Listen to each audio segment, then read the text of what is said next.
Hey gang, this is Bruce Campbell and you are listening to It's Eric Nagel. Segment 2 of the show, Eric and Jordan here with you, talking about television, movies, streaming updates, all the news that is fit to print. And of course, we start off this segment by telling you things that we're watching, that we're playing, that we're enjoying. Jordan, what are you watching? I'm going to go backwards. I'm going to do what I'm listening to first. And it's Halloween. As the show goes out to the world, it is Halloween. You should have prepared. I know, we should have done something. Maybe dress up a little bit. Who knows? My favorite bit, and this is something that I will give Chad credit for. He put me on to the Halloween Spooks. Chad Dukes, by the way. Chad Dukes of the Chad Dukes Show.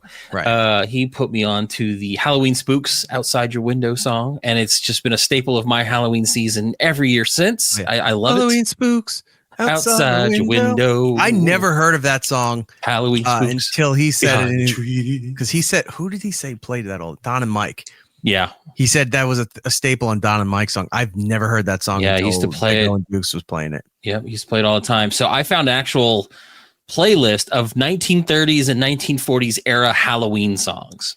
So you got like Artie Shaw doing Nightmare, which is, pretty famous. You would know it if you heard it. Headless Horseman, Halloween Spooks. So I've just been getting in the mood, listening to all that crazy stuff.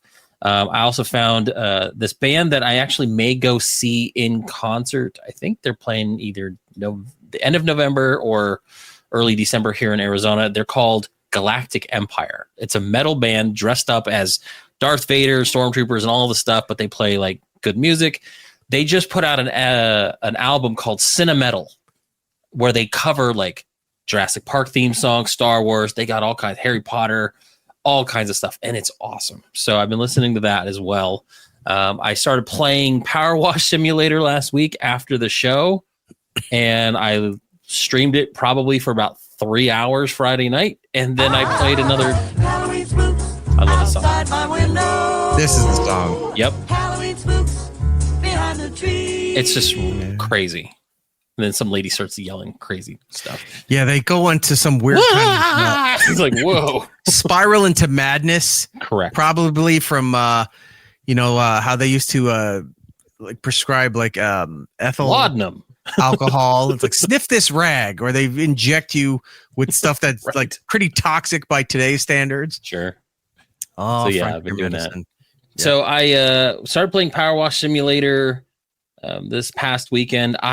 Saturday I started playing, and then I looked up at the clock and 2 hours of my day had gone away.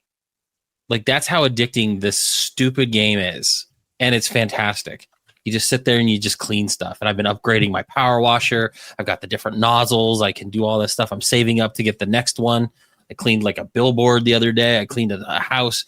It's fantastic. It's over on Game Pass. If you the second one is out. That's the one I'm playing. Power Wash Simulator 2. Sorry. I'm sorry, not the the second one. There's a wait, is that the one I'm thinking of? Maybe that's not. There's a DLC for the second one, is what I'm thinking of. Oh, see, the second one just came out. So if they have DLC, right, hold on, that's not the one I'm thinking about then. All right. Oh, I think I'm thinking of the supermarket simulator thing. That's probably it then. Okay. Sorry. So yeah, I've been playing that. It's really addicting and fun. It's also got a multiplayer component. So if someone wants to just, go power wash stuff with me one day, let me know. Hit me up. We'll play it. It's got just a couple of guys hanging out, power washing a building. Hey, we got to clean this tea house. How about me? We haven't played games in forever because I can't get Rob to stop. He hangs out with young men and plays games with them all the time. And good point. He goes with the tide. Whatever they want to play, he's jumping out of like space hatches. He's hell diving. He's doing all that shit. Has no time for us. We'll just go power wash and do show prep. He's a terrible agent. Go ahead. We'll do that. I like space games. Yeah, no, he does. I know. Well, so I was just going to also say we can get back into No Man's Sky. They just did another update on top of the update. Oh, this might have been what I was thinking of. All right. Well, then I'm going to have to fucking get that too. Noodle's saying they have a Halloween add-on for Power Wash Simulator. Clean pumpkins and shit. So yeah.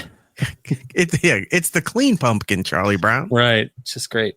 I started playing the new Pokemon game for the Switch. I have it on the Switch 2. It's Pokemon ZA. So far, pretty good. I haven't gotten too far into it, so it's just Pokemon. It's fun, no big deal. Right. Yeah, No Man's Sky right now, great. Love that game. I am going to be getting a new Zelda game in the next couple weeks, which is going to be fun. I can't wait for that one. And then I downloaded but have not started Outer Worlds 2. So I know Giddles is downloading. Giddles decided to play that today while the monsoon was hitting the East Coast here from the outer bands of Hurricane Melissa. Yeah. He's like, I'm not going outside to do anything. I'm going to start playing Outer Worlds 2. So I want to start playing that, and we'll go over that later. I didn't really watch a lot of non-horror stuff. Everything's all been horror movie stuff. I watched a movie called Black Roses the other. It's a trauma video about a rock band, metal band, and corrupting people's brains and turning them into demons. That's a great one. I watched Night of the Creeps with Tom Adkins when he came up earlier. The one thing I did watch that's new is the new It, Welcome to Derry. I watched the first episode, just came out, I believe, on Tuesday or Wednesday. No, it came out on Sunday, and the next episode's coming out tomorrow or today if you're listening to it later. It's pretty good. The first episode, I don't know if you're going to like it because you're not into the blood, guts, and gore, and this is fucked up.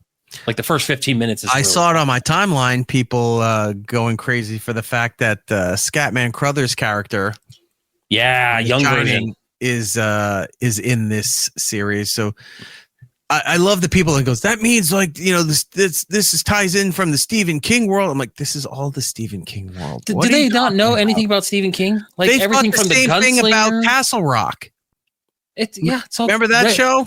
Castle Rock, Rose Red, everything's connected. Well, Rose Red was a Stephen King mini movie event that ABC did, but the Castle Rock show, they're like, oh my God, they're all tying in all these Stephen King things. It's like, yeah, Castle Rock is Stephen King's thing. Yeah. This is Welcome to Derry. Derry's the town from It, right? Yes. Yeah. So like, Scatman Crothers' character is in here. Or I forgot. I'm saying Scatman Crothers, but I forgot his name from Shining. But you know who I'm talking about. Mm-hmm. He's like, this is tying into other Stephen King. Yeah. What do you think it is? People who say stuff like that have never read a Stephen King book. Every Stephen King book is tied in some way to other Stephen King properties. It'd be amazing. And you're thinking of Dick Halloran, by the way. If they walk in, thank you. If they walked into a door and they talk to somebody, and goes, holy shit, that's a Dean Koontz character. What is he doing here? Then you go, wow, that's news. Those two universes don't usually coexist, right? But that's a hell of a crossover. Well, and the thing is like, and this is getting real. I can get really. This is the lawyer from that Robert Ludlum book. Why he doesn't do horror? I don't know. They're just putting in authors because they're all in watching here. This shit. No, I love Stephen King books, and I've read so many of them, and they're all connected because isn't that the Rock's character from Elmore Leonard? It's like, what is this show doing? Get Shorty? What's going on? Nobody knows how to write this thing. They're just finding books and putting stuff in there. Go ahead. So great, but yeah, no, they're all connected. They're all around for everything. The Derry is what's called a thinny. It's like the thinnest portion between dimensions, so that's why It is part of it. He's part of a series of gods that there's like 4 or 5 of them. One of them is the Crimson King, which is part of the Dark Tower series, which is also part of the Shining, which is also part. Like all of it is together. So how fuck off, everybody. I'll have to watch this and see, but how they just like with Peacemaker, how they should have controlled the universes with the doors. Derry should be, if you're gonna do cross universe, well, they're all in the same universe, but cross character stuff or whatever dimensions, just add the Mist. The Mist happened. Derry was right near where the government opened that door, and there you go. That's how you do everything. Hey, guess what? What? The government entity that started this in Mist is in this. They're part of the Dick Halloran, the younger Dick Halloran character is actually bringing characters over to like this military base. They're running their division, experimenting, and takes place like in the 50s, which is the Russians are the Red Menace, and the bomb's going to drop, so they're planning for nuclear holocaust, all that shit. So It's the same government entity that is part of the mist that opened up what's called a thinny, which is that dimension, and that's what all that shit came out of. This is it's all connected. This is the brilliance of me. I'm so smart. I'm smarter than me. Look at that.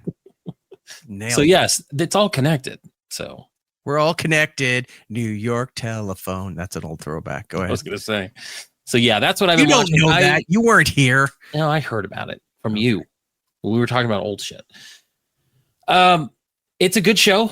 The next episode comes out on Halloween. They're releasing it early. Again, it is pretty bloody, gory, but not like it's not Terrifier level crazy. It's just the first real gross out part is kind of gross. Like it's just like, ew, I shouldn't be watching this. It's fucked up. Like the episode ends and I've sat there going, what the fuck just happened here? I would hope if the first real gross out part was well adjusted, I'd be like, I don't know if you're fully understanding what you're watching here, Jordan. But no, just there's stuff that goes on in this. But like the episode ends in such a way it makes you go, oh, it's one of those things where it's like, oh, there are no rules here. I don't know who I need to root for character-wise because they may not survive. I don't know. Like it's just so much shit going on, and that was just episode 1. So I'm excited to see episode 2 tomorrow or today or whatever. But yeah, it's something that I wasn't looking forward to. I thought the movies were okay. Like the first half was good. The second half I didn't think was great when they were adults. But I'm liking this show so far. So I'll stick with it and we'll see how it goes. From what I read, we're not going to even see Pennywise for like 5 or 6 episodes. Good. Like this is really just going to be story building with these kids and all the shit that's happening and all the fucked up stuff. Don't need it. I want to see if Bronson Pinchot shows up from the Langoliers. Then I'll be fully invested. I'm like, I'm all in. You know what happened in the Langoliers? They broke through a thinny. That was the end. That was the dimension in between dimensions, and the Langoliers were eating time backwards. It's all fucking connected, Eric, and I can go on for hours. I'm so smart. I'm smarter than me. I knew it. So yes. So yeah, that's what I've been doing. What have you been up to? Anything other than 19 hours of 30-second video making? I don't. Oh, you talking about my thriller video? Yeah, I think so.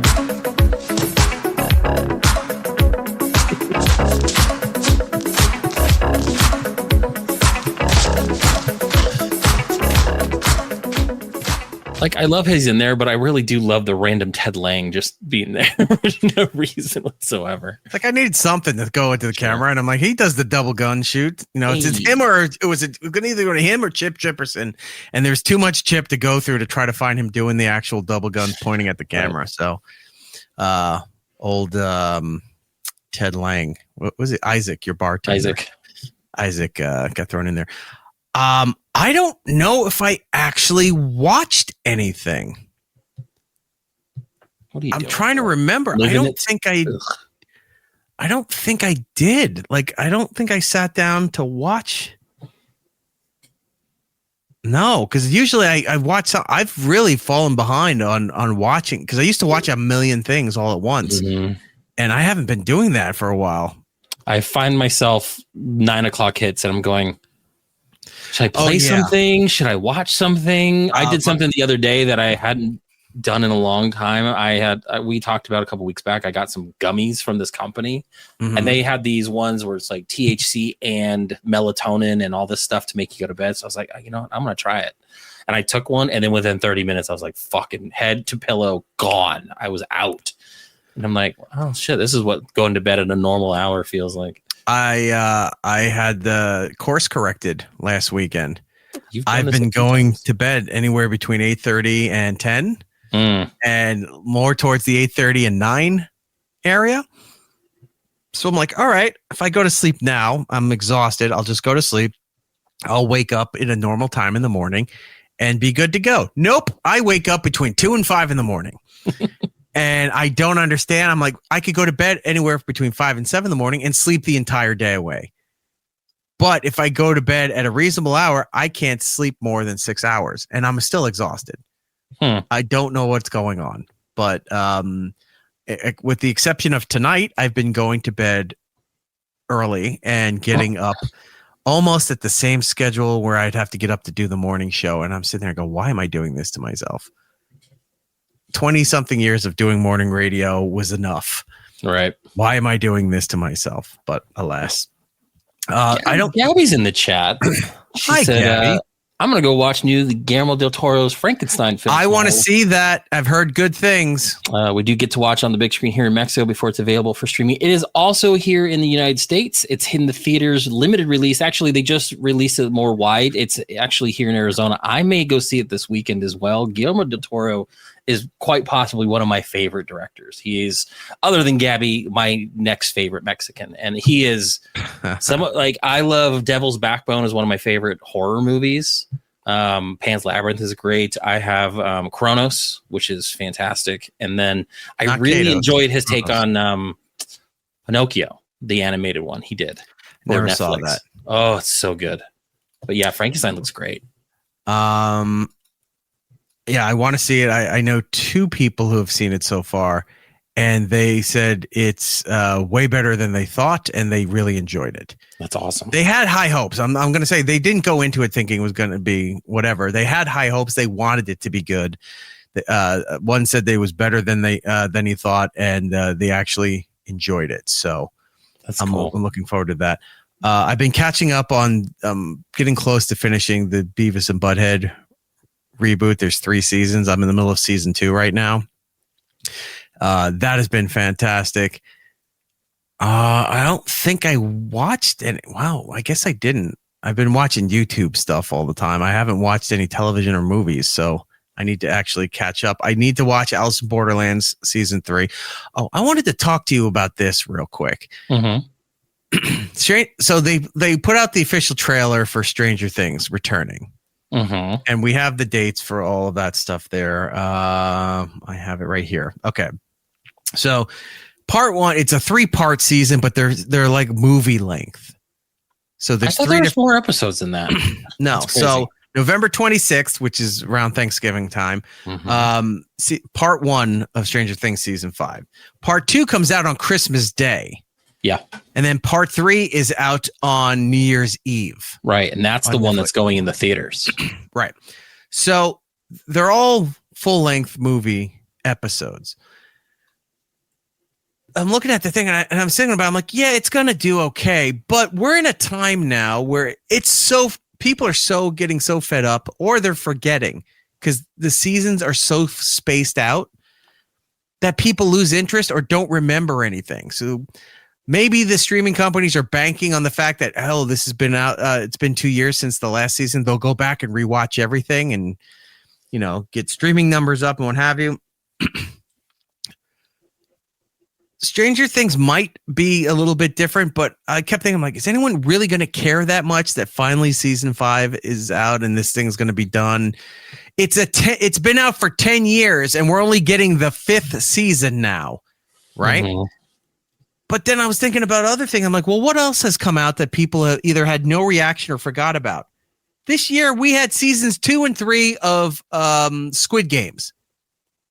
Oh, God. Yeah, that's right. And that has come and gone, and nobody's talked about it. That first season came out. It was that's all you can talk about. It was a cultural impact. And then the ramp up to season 2, there was a lot of interest ramping up to season 2. It came out. Nobody talked about it. Season 3 was only a few weeks after that. Nobody talked about that. Nobody's talked about it. And you're seeing this more and more where it's like, oh my God, there's a new movie or a new sequel or new whatever. It's here. Nobody talks about it.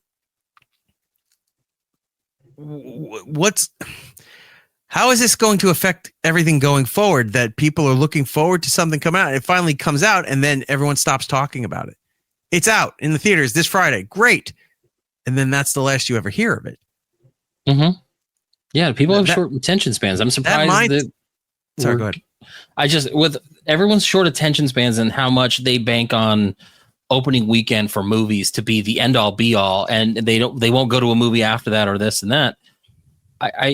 Giddles even said it today when we Rob had posted the trailer in the chat. He goes, I don't even know what happened last time. It's been so long. I forgot at all what happened.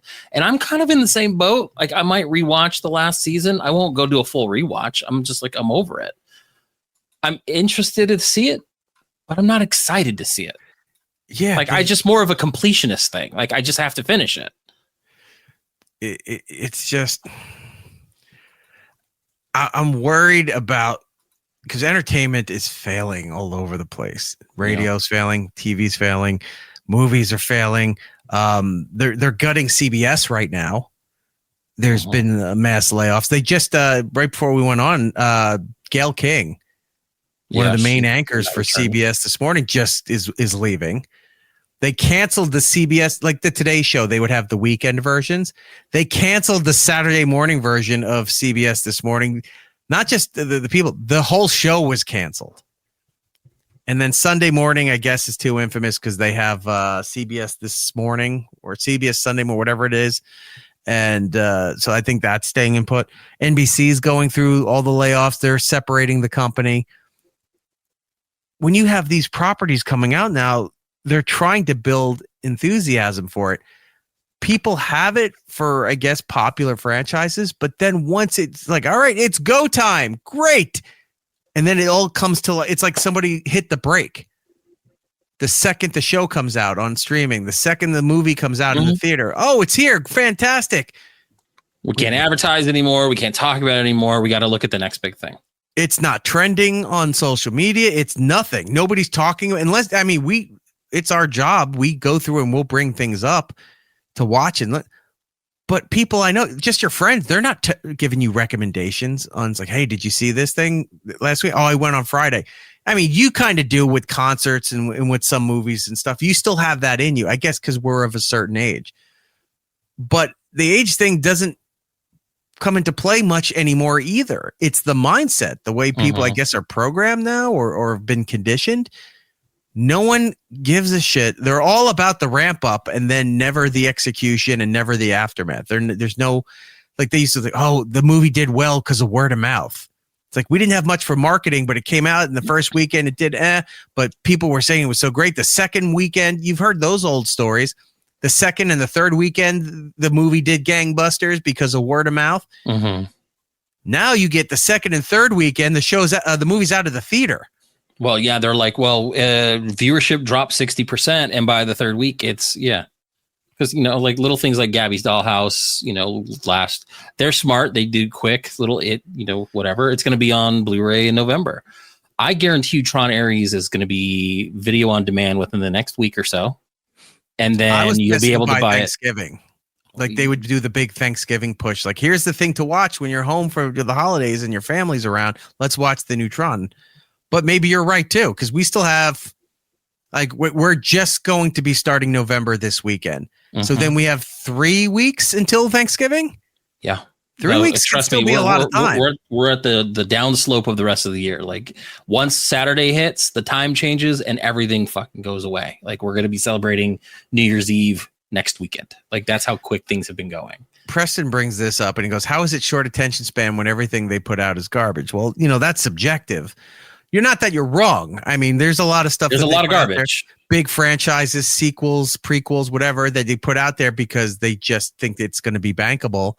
And for some reason, Hollywood still hasn't decided to go, you know what? We need to we're just going to, all it takes is one studio to go, you know what? This isn't working. Let's just cut this off. We'll put out the other sequels that we already have planned, but we're going to focus now on some indie films and some unique properties and gamble on that, because it takes one studio to do that, and then you have an original work that blows up, and then you'll see other studios going, we need to do that too, because that's all it is. It's copy the guy who's being successful. Whatever they're doing, we need to do that too. They're all putting out sequels and prequels and all this other nostalgia baiting kind of stuff. They're all going to do it. Whether it succeeds or fails, they're just looking, well, that guy's doing it, we need to do it too. It's never, keep your eyes on your own front lawn kind of thing. It's, well, my neighbors are doing this, we're doing this too. If they could do that, it takes one company to just say, we're not doing that, we're going to do something else. And if that works, see better improvement in the quality and the writing of entertainment that's coming out. But I don't know. I look around for those weird unknown movies that show up on streaming services or weird clips that show up online and go, what is this movie? What are people talking about here? And you go and you look it up, and I've been finding some kind of interesting stuff that's coming out of Japan and Korea. You know, I guess people pay attention to it more when what was the thriller movie that came? What was it called? Not Paranormal. Parasite. Yeah, that kind of was a big deal and kind of opened up the gateway to people exploring more Asian properties for horror stuff and thrillers and mindfuck kind of situations. I think sometimes the horror genre, though, the horror genre has always been one of those ones where it's easy to make money and easy to make these movies. So horror doesn't seem to fail as much as everything else does. Dramas are going to fail. Comedies don't tend to do super well anymore. You find like a lot of some of the stories that I want to bring up. A lot of these properties are being re-released because you're right. They're capitalizing on nostalgia. Maybe 10 years ago, I liked this movie. I'm going to see it again. Like I was just talking about how I want to go see. I mean, this is a little bit different because this is a 40-year-old movie, but I want to see Back to the Future in the theater. That's what's going to get me in the theater. Something that I've seen, I'm comfortable with. I'm happy. That'll give me that, the serotonin levels that I crave, and then I'm good because I know it's going to be good when I go see it. I'm not going to go in going, this movie was shit. You know what I mean? And so, like, it's just. I don't know. I don't know where the movie industry goes. I'm lucky enough to be into horror enough where I'm eating good. Like some of the best movies this in the year neighborhood. Yeah, exactly. It's the Chili's of movies. Is it Chili's or Applebee's? I think it's Applebee's. No one wants to eat there either way. Apparently you do. You're there all the time for the never-ending riblet basket. Oh, the riblets. The free. I used to work at Applebee's, so I used to eat all that time. But like horror movies, every time, every week, Sinners, one of the best movies of the year is a horror movie. There's a movie out in video on demand called Good Boy. It's about a dog. Yeah, it's perspective in a horror movie. And it's just like, horror is going to do well. It's everything else that right now is going to suck. And then they don't want to bank on properties that they don't think are going to make money. And then you got a K-pop Demon Hunter situation where that's all they're doing is printing money, and they didn't know how to plan for that. They're like, let's sell it off to Netflix. Netflix put it out and everyone loves it. Now they're putting it back into theaters to get people to go because they're like, shit, we have to make money on this. It's too popular. I have to ask, what's the porn ripoff of K-pop Demon Hunter? I know it's something Semen Hunter, but it's got to be. I know. I hope it's Semen Hunter instead of K-Poop. I found a clip online. I forgot to send it to you and Rob, but there was a clip. It was Semen Hunter. Gross. There was in this clip, there was no like nudity or anything in there, but it's a porn. It's one of those spoof porn things. The clip showed up. I meant to send it to you. I got to see if I have it bookmarked somewhere. They did a porn spoof of what we do in the shadows. Oh no. And I think it was like What We Fuck in the Shadows or something like that. It was poorly. The title was ridiculous. The graphic banner at the end of the clip or the beginning of the clip was just somebody got a Halloween font and threw it on there and made it neon green. It was so terrible, but because we love that show so much, it's so good. If I come across it again, I'll send it over to you. But I think it's called Who We Fuck in the Shadows. I think it's called. Let me look it up. So stupid. When you said Semen Hunters, it reminded me, one of the skits was King Homer for the Treehouse of Horror. And it was that one scene where they're on the dock and he's like, what do you think, Smithers? And he goes, I think sailors and seamen don't mix. And he goes, or women and seamen don't mix. And Mr. Burns is like, we know what you think. I'm just like, it's so stupid. I love it. Oh my God. Oh, please tell me you found it. No, I was laughing at the Simpsons thing. I did find it. I'm trying to see how I can present this here. Now, this I can't show that. Oh, this one I can show. This just looks like a terrible billboard. If I can find the other clip, because somebody edited the clip because the dialogue was so ridiculous. Well, they all are. For it, and it had no sexy stuff in it. So I'll bring that to the show next week if we can make that happen. But look at this. Oh my God. Yeah, that's what I remember saying. It's just some Halloween font in neon green. So that's funny. Yeah, if I can find that clip again, I think it was on think it was on Instagram. We'll bring it to the show for you can check out. I will tell you.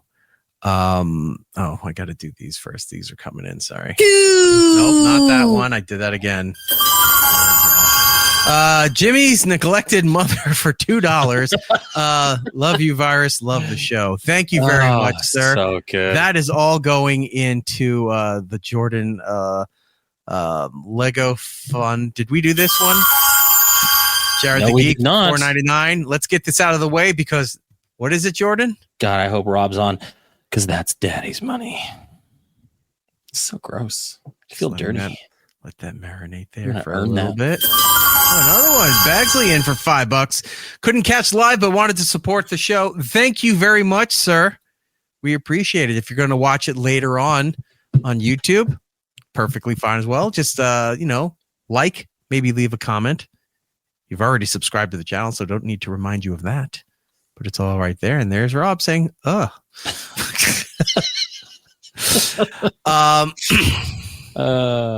Yeah. That's so funny. Noodle saying, hey, Eric, where can I find that video so I know where not to go on the internet? I don't remember. It's not, I'm sure you can You find don't have access to Eric's favorites, so he's going to have to figure it out. I'm for you. sure you could Google and find the porno clips, but I'm talking about the edited one. Not in Arizona. It was just, oh, that's true. It was just the dialogue clip that was cut up there that was so fucking ridiculous. And then it just goes, and the announcer was terrible too. Because remember the announcer on FX goes, what do we do in the show? Like he was kind of, I don't know, but he fit. Like he was, it worked. The voiceover, the narrator they had for all of that stuff. And this was terrible. It was just somebody, I'm not doing it justice. I should have bookmarked the clip. It is my bad. All right. Noodles in the chat saying, Eric, I heard the word thriller 2 times from you and no thriller video drop came in. Let's correct that.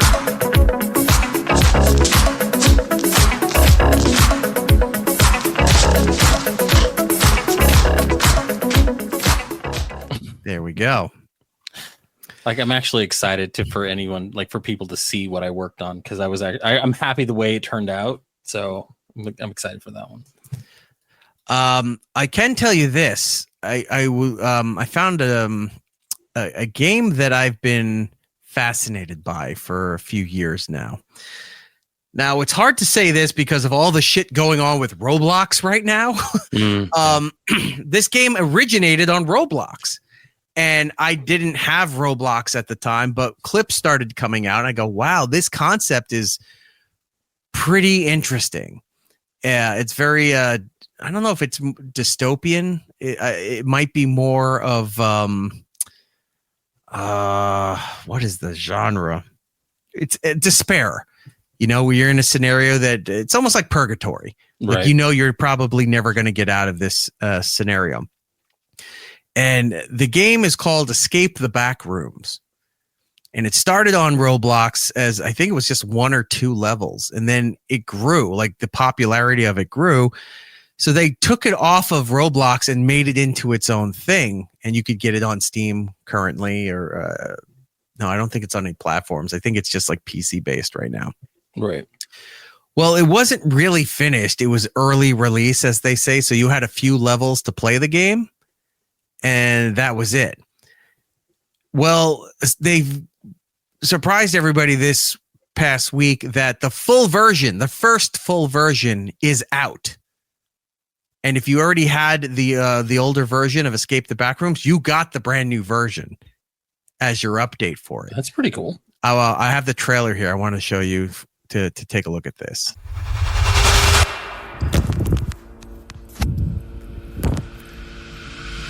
See, that's where you start. But look at all these weird levels now.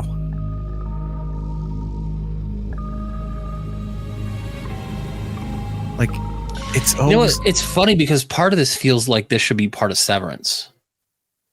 I think Severance lifted... Well, that's what I'm saying. Like, it's almost like the concept is similar. Yeah, this was around for years. I think this came out around... It was definitely during the pandemic time. So I think Severance might have lifted some of the essence of this game. I feel like they're making a movie of this too. Because I know they're doing Phasmophobia, but I think they're doing Backrooms.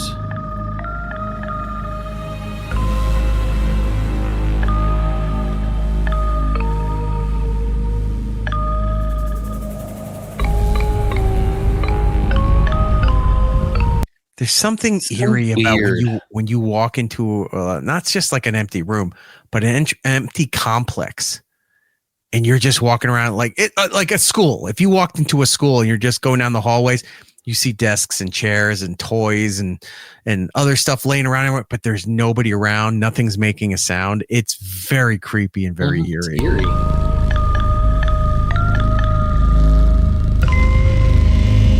30 new levels to explore.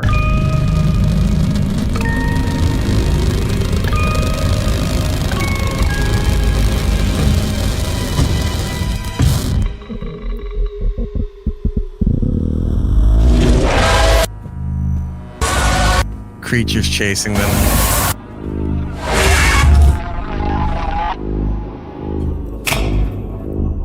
That smile. You lose sanity.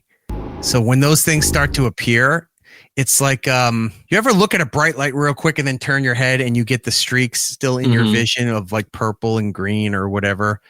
That's what happens. So you're walking around, your sanity starts to go down. Those faces and those weird, creepy smiles start to appear. That thing. That means that's your warning. That means your sanity is about to hit 0. And if you don't level up or power up really quick, those entities come and get you. You just die.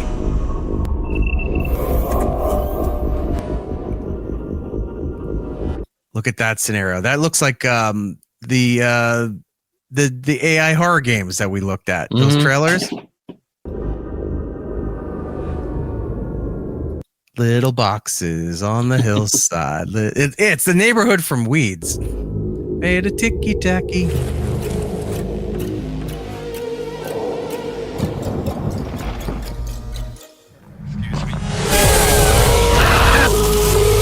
Jesus Christ. Right? Look at that. That looks like Truman Show style. Like you could see the line from the like screen. you feel like there's a wall there. Right.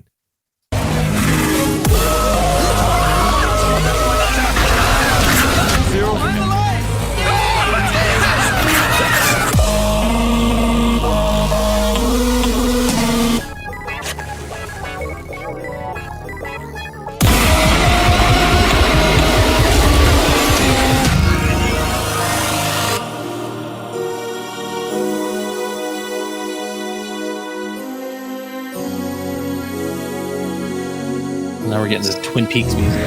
Yeah. So it's available now, right? Let's get a kid's room.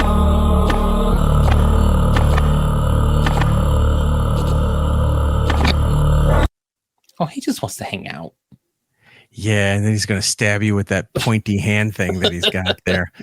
That's a good hand. So the game, I don't know how many players. I know there's at least 2 you can do on this. They have another version of Escape the Backrooms where it's like a group project. So you can have 4 people. Okay. And it's different levels, different things. You got to unlock different doors, go around through there. And I always thought this would be fun for all of us to play, especially to stream. You know, all the fucked up stuff that happens, people screaming, whatever, would be fun. I just can't get everybody together to plan anything like this. Well, Rob won't play. I don't think Giddles has played a game with us in like 2 years. Yeah. Like you can get me to probably play, but okay. I'd want to have all 4. There's another game I was thinking of that we should play, and I got to find out what the title is, but to play it, you have to have a microphone hooked up because it's a survival horror game that 4 or 5 people can play. Wait, but if you game? make noise, you get killed.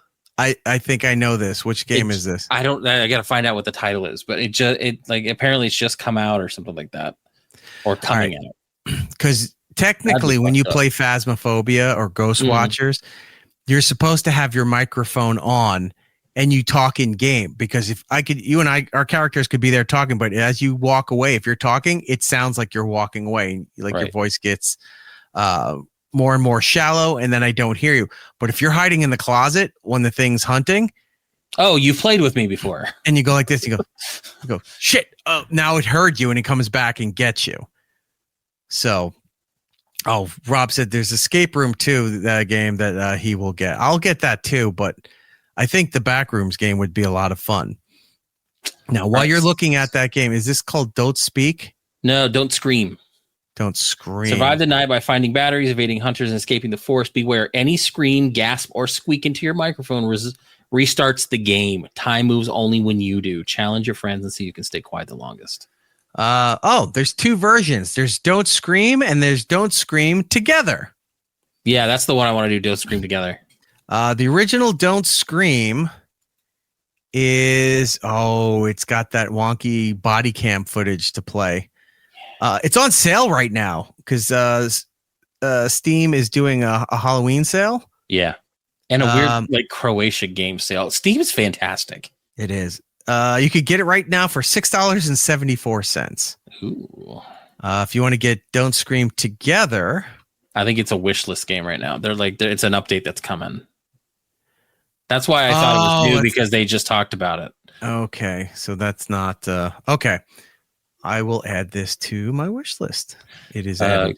Giddles is in the chat. Hi, Giddles. We were just talking about you. I know you're playing Outer Worlds too. We want you to play Escape from the Backrooms with us. There's a 4-player version. I will be starting up Outer Worlds 2. Probably not tonight. I don't know because I know I'll get way into it because I love the first one. So, but I have it downloaded. I'm gonna play that this weekend. You'll play? Giddles is saying okay. All right, I'll download it. Yeah, there's Escape the Backrooms. And then there's Escape the Backrooms Together.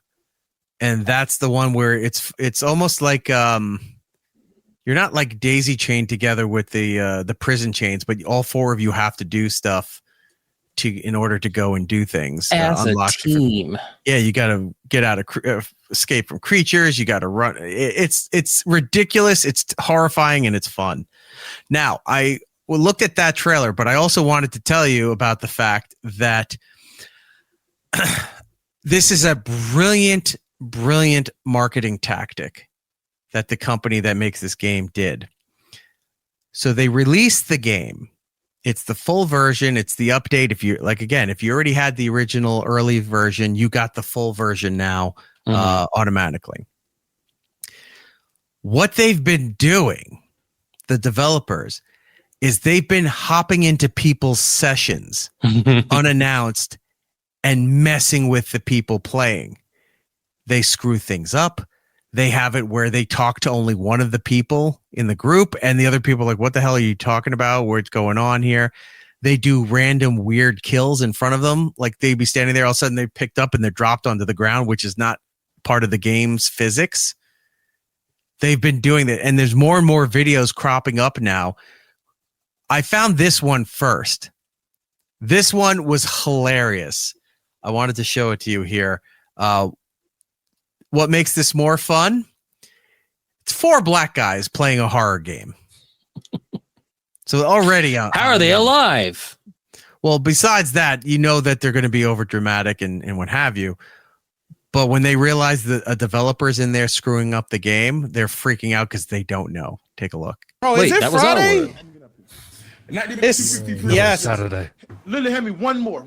I got it. Look. All right, that it says the devs talking. The one streamer here realized he heard somebody that wasn't their voice, and he's freaking out on camera. Bro, is it Friday? It's Saturday. Literally, hand me one more. The developer's like, no, it's Saturday, and you can hear he's got the British voice. Right. Look. I'm up here. All right, go ahead. They'll never believe you, bitch.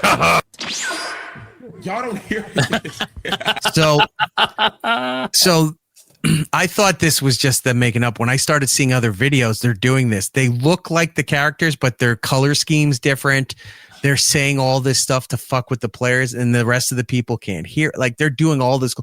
I think this is a very cool and awesome concept that they've been doing this for the last several days. They pop into people's game sessions and screwing with them. The game's already terrifying and trippy enough as it is, and they're coming in and adding in unworldly layers to all of this stuff.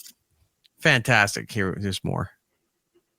You almost got it. Bro, she ain't got to kill me. Yo, listen, all of y'all, no, listen to me. Listen to me right now. Listen. Please, listen. I just need you to listen to me real quick. I swear on everything. I swear on everything. Shut up! I swear on everything I love. Oh my God. How did you die? Dude died talking. It won't let me tell y'all. It won't let me tell you. It's killing me again. Stop being a fucking gross. Stop it. You get on my face, fucking sir. touch me. You shut up. It's me. You in the box. I don't care. He's fighting with. He's in a different. He glitched out of the room that he was in with the other people. He's in an elevator or something, fighting with the one of the game developers. So seem crazy. I'll swing it there. I don't care. Help! Hey guys! Now he's just back in the other room with no reason. He just showed up back in the room. He keeps killing me. Who, bro? He keeps killing me. So now it's a different gamer's perspective. Same room, watching this guy freak Dude, out. who was talking to us? He's real. He's real, Vance. Listen to me. Come to my stream. This dude schizo as hell. Hey, this dude crazy, bro. Don't even start because this is what he wanted. This is what he wanted. Go take your shots, Scooter. You crazy. Hey! Oh my God. Scooter, calm down, man. It's all in your head. That's how you get a shot in your ass at the hospital, bro. You better chill and stop talking about it. Yo, King, remember when we told you to go stand by the... He's doing He's just laying there. No, another streamer died now. That's so So funny. now they're moving off from the one guy. They're starting to show the other guys. That's at the hospital, bro. You better chill and stop talking about it. Yo, King, remember when we told you to go stand by the... Bro, I think he's telling the truth, bro. What? He's the only one getting this killed. Dude, bro, that's schizophrenia whooping Karuta's ass, bro. Come here. Calm down, damn it. Shut up. I'm going to swing on you Calm every time, yourself. Goofy. I'm going to swing on you every time. Shut up. Bro, what's going on back here? What happened? He killed me in there. He killed me. Oh, I see him. Poison. I don't see anybody, Karuta. I'm tired of you, King. I'm sick and tired of you because you don't want to believe me. You making me mad. Calm down, bro. One more piece. Give me one more, y'all. Get down. See, now the developer went all in game and started yelling at them, and they all went, "What the fuck's going on?" So, of course, it's just funny because it's them going crazy with this. But there's other videos starting to surface now that they're recording. The developers are showing up in other people's sessions and screwing around with them. So I love this. I would love it if Sea of Thieves picked this up, where you could be out on the ship sailing, doing nothing, and then another pirate just shows up and blows everything up, or yells at you for no reason and disappears again. The video game, I mean, we'll see where we are next year with the EA deal and some of the studios laying everybody off. But the video gaming world seems to be more exciting and more entertaining than the rest of the other media world for movies and TV and all this stuff. Gaming seems to have a lot more going on and a lot more entertaining.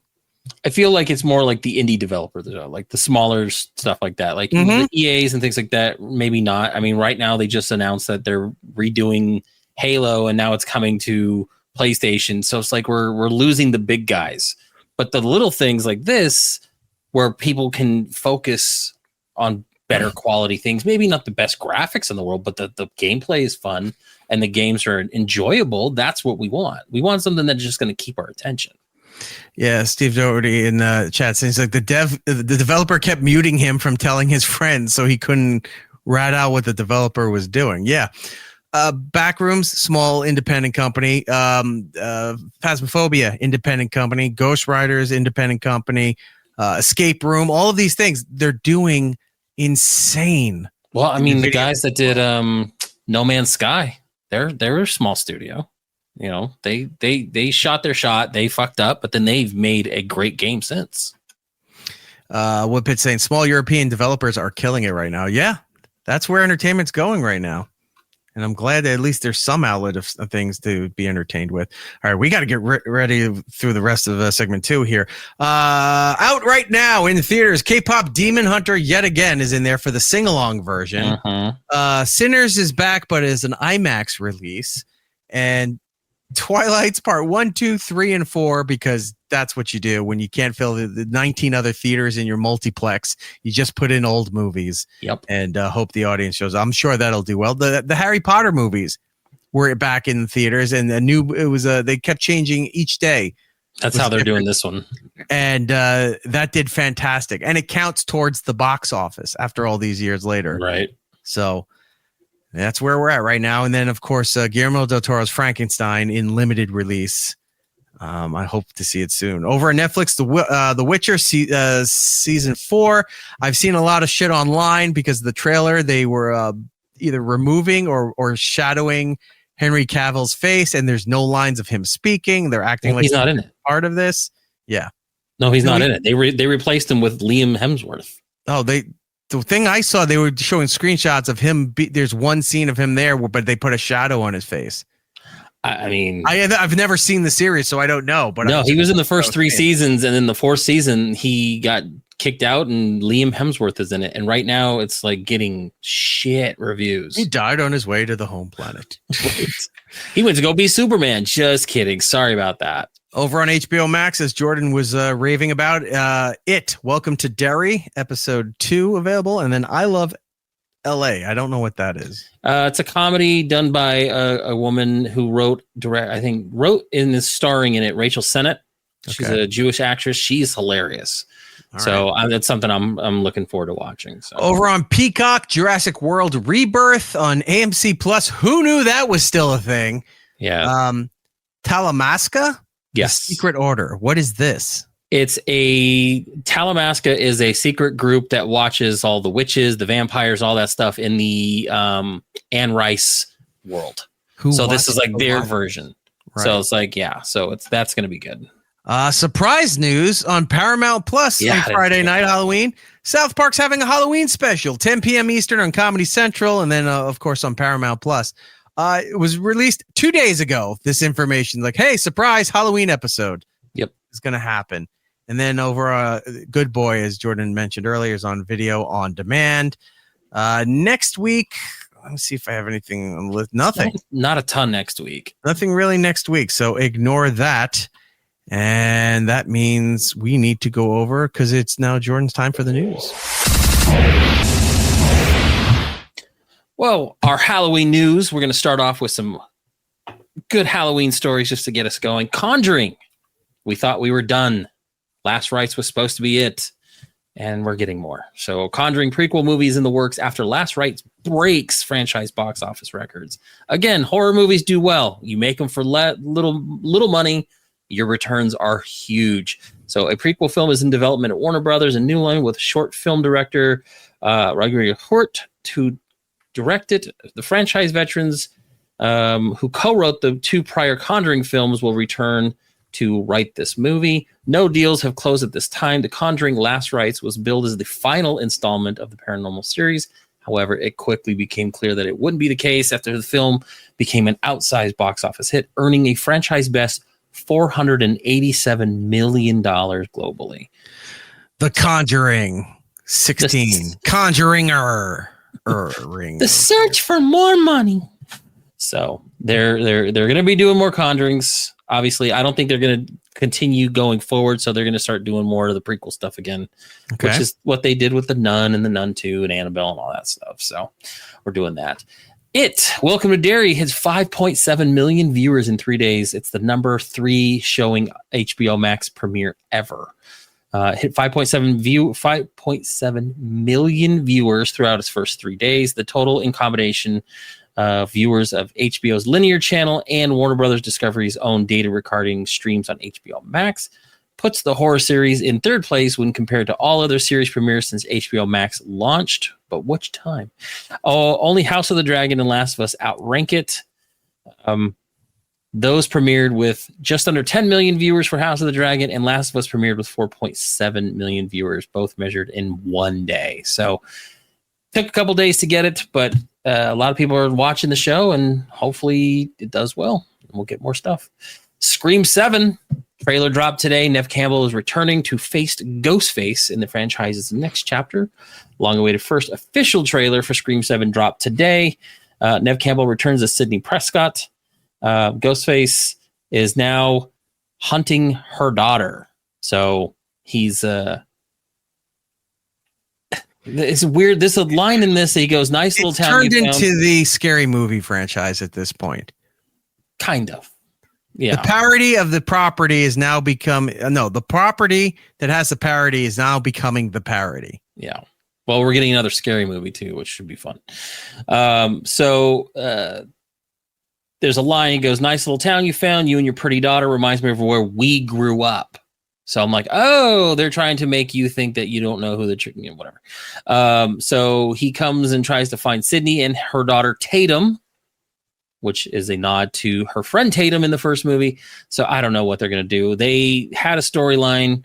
They had to kill it because they got rid of their main actress. And then what's her face? Jenna Wednesday chick decided she wants to drop out for either Wednesday or political views. Who knows? And then so they backed the Brinks truck up back to Nev Campbell and brought her back after she dropped out of the last movie because they wouldn't pay her. Jenna Ortega left the movie because that other person left. That's what I'm saying. Well, she came out and said that it was because her schedule wouldn't allow it. That was a lie. That was the backtrack. That's what I'm saying. That's the lie to cover up the reason why she left. So it was supposed to be a trilogy and it was supposed to focus on the two sisters. They fucked up. Like I said, gave Nev Campbell a bunch of money that they should have done in the last movie, and now she's starring in this one. So the trailer looks okay, looks interesting. It's more Scream. I just watched the second one the other night. It still holds up. It's still fun. So we'll see. John Carpenter is going to executive produce a new supernatural horror anthology series. He's going to, created it and showrun by Marco Amo, who did Pure and The Listener, and Will Pascoe, who actually did Orphan Black, which I really, really enjoyed. The new series, season 1 will be set in a remote wilderness of Alaska as a diverse group of characters face a chilling mix of supernatural and existential terror. The anthology series will explore the hidden fears and social anxieties of our time, which means hopefully it doesn't go all woke and weird. Yeah. But I love John Carpenter. He's been in the news a lot lately because he's been shitting on other movies and why things are bad and talking about how Halloween. I'm looking at you, James Cameron. With your fucking Smurfs movie. Fucking Smurfs. Speaking of Twilight, the reissue has racked up $1.5 million just on Wednesday. That's not what we were talking about. No. And I'm moving on because I was trying to say there was another Avatar movie coming in December.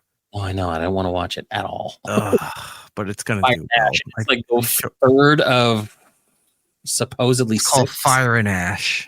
Yeah, it's terrible. Mm-hmm. So yeah, Twilight got re-released this past Wednesday. It made $1.548 million on its first day. New Moon's playing today, Thursday. Twilight Saga Eclipse is going to be on Friday. Breaking Dawn Part 1 Saturday, and Breaking On Part 2 on Sunday. The franchise re-release as part of the 20th anniversary of the novel. The entire big screen series is one of the most successful for a young adult property, counting north of $3.3 billion since its first start. So, yep, release it. Who cares? This is the big story. Now that we're done with some Halloween stuff, Disney Plus is officially exiting Doctor Who partnership with the BBC after only 2 wonderful, fun-filled seasons. They are no longer involved with Doctor Who after partnering for 2 seasons. The BBC Plus, an upcoming spin-off titled The War Between the Land and the Sea. BBC confirmed that the show will continue and will return with a Christmas special in 2026, penned by showrunner and Eric Nagel fan Russell T Davies. Details of future seasons will be announced in due course, along with the more information on an animation for preschool children show, which I thought was a joke story a couple months back, but apparently they're still going to do it.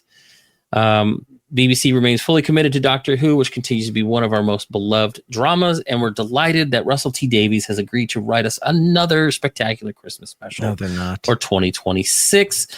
We can assure fans the Doctor is not going anywhere, and we'll be announcing plans for next series in due course, which will ensure the TARDIS will remain at the heart of the BBC. How does that country continue to do everything wrong? Everything in the UK in the last few years is just like you're causing your own fucking problems with what you're doing. And with the BBC, is like, nope. It's like it's the audience that's wrong. It's the viewers. You're all wrong. You're on the wrong side of history. Kind of remember Tennant was saying that at the beginning before the specials and all that stuff. Anyone who says you're on the wrong side of history is on the wrong side of history. They know they're wrong, but they say that to try to fucking gaslight you into thinking that no, we're doing. It's like, stop. You're, as you just said, that the ratings are down. There's no merchandise. There's no toys. There's nothing. Posters. No one talked about The Last Doctor at all. No, they did. Just not. And they talked about him less. They talked about him less than Jodie Whittaker. Fair enough. But you don't see anything in Hot Topic or Spencer's. That there's no clothing. There's no posters. There's no Funkos. There's no nothing. Nothing. You have no merchandising, no licensing for that show. It all fell apart, and Russell Davies is going around like it's like everybody else. They're all wrong. You'll see. You'll come to see that we are right. Everything we do is right. Fucking hate that guy so much. Do you? So much. You guys are like the best of friends online because last I checked, you guys are best buddies on all the social medias. Unless I'm mistaken, Eric. Nope. Tell the world what happened.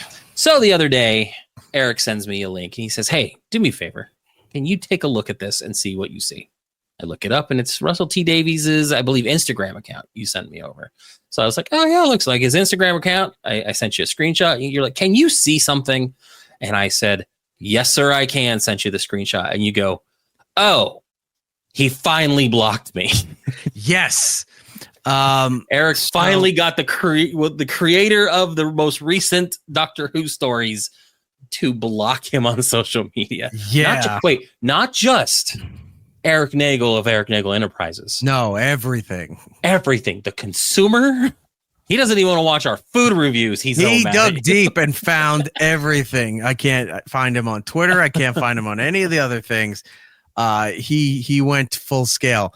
All I did was, and I've criticized him heavily for years. And I used to reply to his posts sometimes saying, I wasn't like, there's a lot of people because he's a big gay guy and they just all, say horrible things like that. It's like, you can't attack somebody that directly. Because you don't get your point across and then either the platform bans you or they block it or whatever. Right. So I would hit him where it hurts and criticize his works in a way that he can't deny, even though he does. But if you use his own language against him, he hated that. Sure. All I did was repost the headline from Deadline, reputable publication that all of the entertainment industry uses. Deadline, Disney Plus officially exiting Doctor Who partnership with BBC after 2 seasons. And I go, good on Disney for dumping this poor investment. Russell T. Davies, in all capitals, ruined this whole Doctor Who franchise because the BBC let him. Maybe it wasn't just my commentary. It was also the fact that I tagged him on it. Yeah. So that was the post. You can see it right there. And then he blocked me and all my accounts. And I wrote back, the big dumb marshmallow blocked me because I said he ruined Doctor Who and cost them the Disney deal, which he totally did. And I took the screenshot of there because you see the screenshot at first. When somebody blocks you, you see it. Then the next time, if you try to go to it, it's disappeared. You can't ever find them again, right? So I took the screenshot before I won't be able to find that screen, that screen telling you that you're blocked. And then I tagged him again, even though he wouldn't get it. He ruined everything. He's continuing to ruin everything. There was a lot of backstage reports that were starting to come out now, and not just hearsay, through Deadline, through Variety, through those places, that Shooty McGavin, who was playing Big Gay Doctor Who, apparently it was a surprise, bit of a diva on set, very difficult to deal with in a lot of scenarios, made things very difficult for staff and for writers. And Russell T. Davies, known for being a diva as well, may have done nothing to calm that, and if maybe in some ways added to it. And then they lost the Disney deal. Now, Disney gets criticized a lot for being woke, for ruining things. People shit on them and say they ruined Marvel, that they ruined Star Wars, that they've ruined a whole bunch of stuff. For Disney to back out and say there's no way we can even attempt to ruin this. Mm-hmm. This is so bad on its own. We're done. Goodbye. And they lost, I think the count was over $221 million that they spent on the episode production, the specials, all of that stuff. Right. So, because the idea was that when this first got announced, we were a little skeptical because it was just a distribution deal with Disney, but then Disney was going to put some money behind it. So you're thinking, okay, so you're not just relying on the BBC to put this out. You're going to get some high amount of money. We can really flesh this out and do some good work on this, update the visuals, work on better story. And then what we got was just fucking garbage. Yep. Which Russell continues to deny and continues saying, no, everybody else is the problem. We are showing you how things are going to be. And if you don't like it, well, then this is not the show for you anymore, because this is where things are going. This is how life is right now. Look, you could say about people being in a bubble through their politics, and that's fair. He's in a bubble with his world and his politics over in the UK. He's in a smaller bubble than a lot of other people in bubbles, and thinks what he sees and does over in England is how everybody else views everything. And he put it out there and he goes, no, everybody else is the problem. David Tennant, the audience is the problem. Shooty said, you are the problem. Stop watching this stuff. It's not for you anymore. You can't shit on the audience all the time and say, get the fuck out of here. You don't know what you're doing. And then go, well, why are our ratings down? Why didn't we? Oh, because it's the audience fault. They didn't show up to watch this stuff. You just told them to leave, so they left. And now it's their fault that they left. Get it? Pun. So that all happened. And now they're like, well, we're going to continue. He was saying that from the beginning. Well, we don't know where the Disney, it's for the next 2 years or 2 seasons. But after that, who knows? We'll continue on whether a Disney does or not. There was a publication that was posting old clips, public clips, documented clips of Russell Davies talking about this stuff. And they go, they're all putting, they're building a map, a timeline, if you will. They go, oh, he must have known this from the beginning. That they realized that Disney was not, once they started to see everything going on, that they were not going to continue this deal.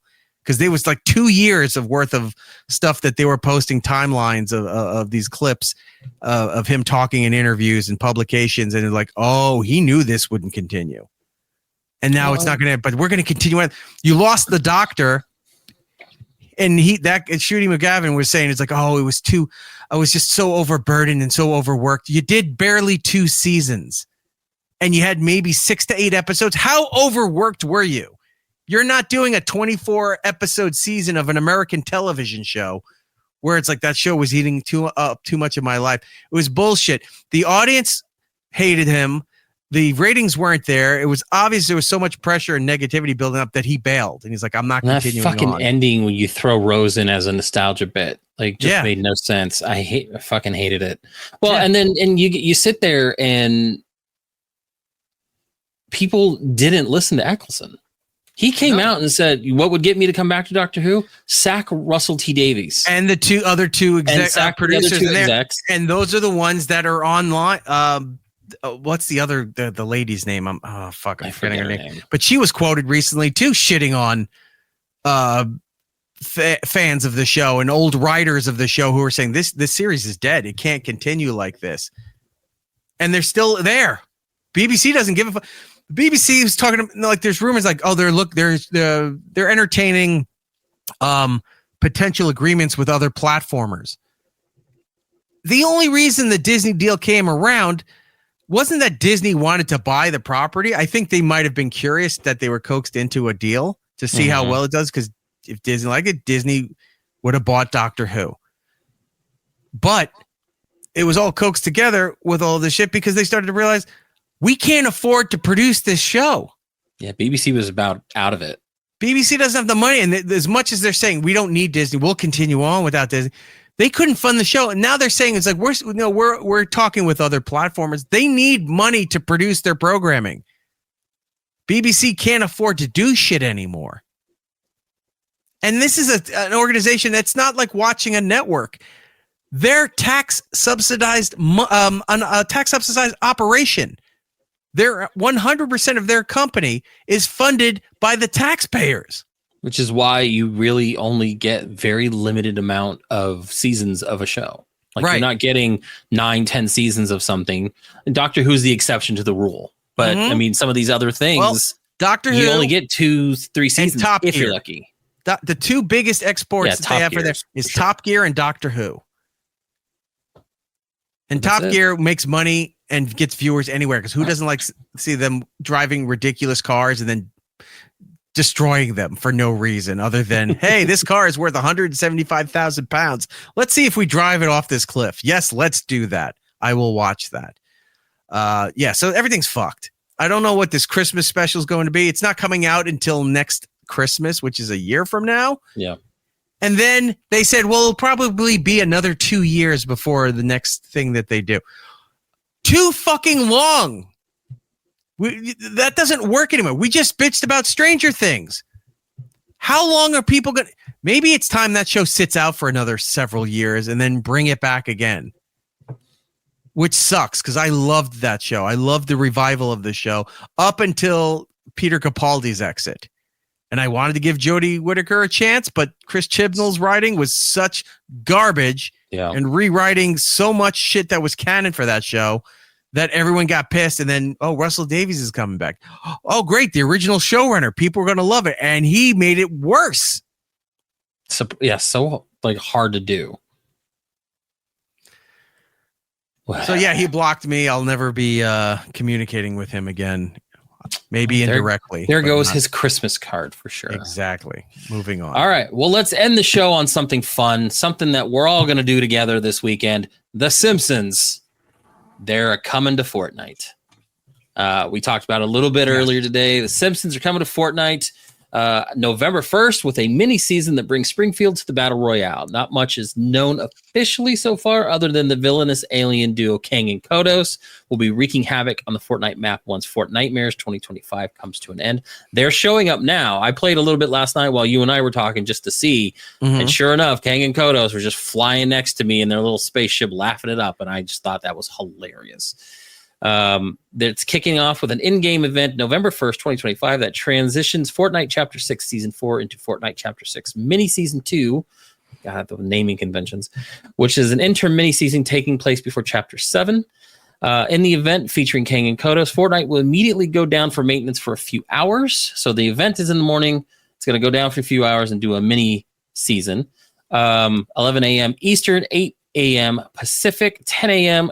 Central, 3 p.m. GMT is when the live event starts November 1st, so Saturday. There are 2 Simpsons teasers in the Fortnite map as of right now. Kang and Kodos, when you first load into the Fortnite match, they will fly around the Fortnite battle bus for a brief moment, which I thought was kind of funny.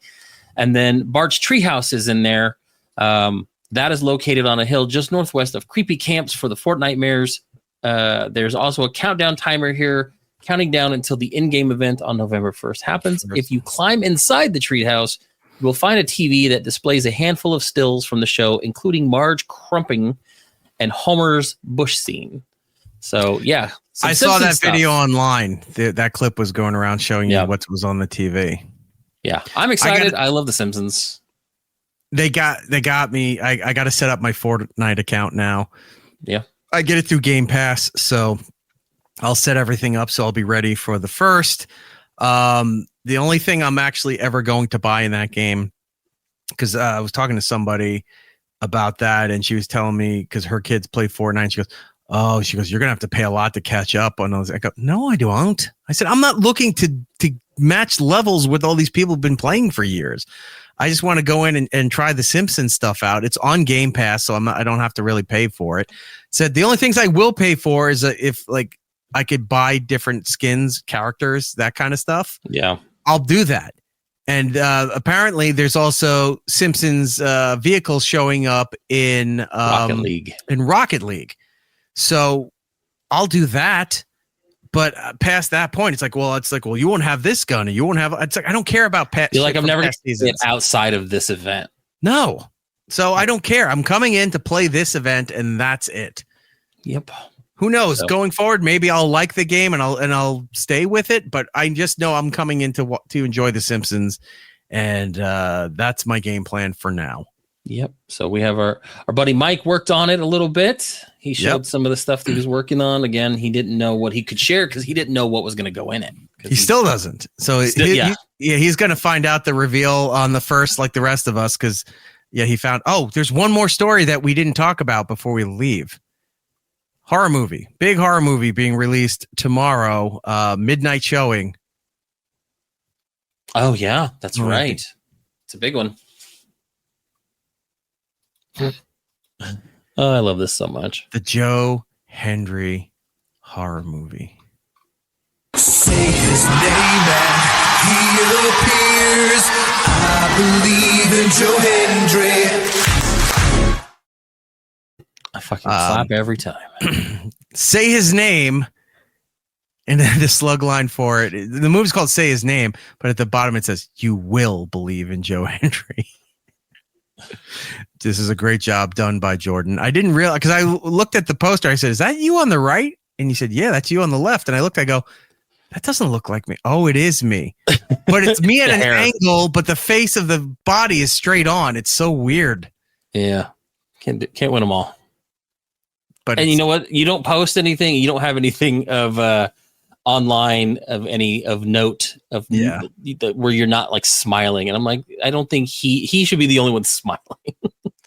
Our pal Chris Subdivisions is in the chat there, and he says, "Look, I believe in Joe Hendry. We all believe in Joe Hendry. I believe in Joe Hendry." So go out and see tomorrow for the midnight screening of Say His Name, starring Joe Hendry.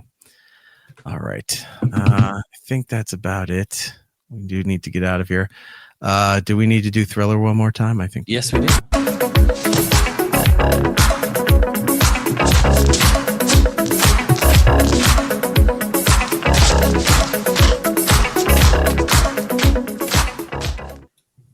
Fantastic.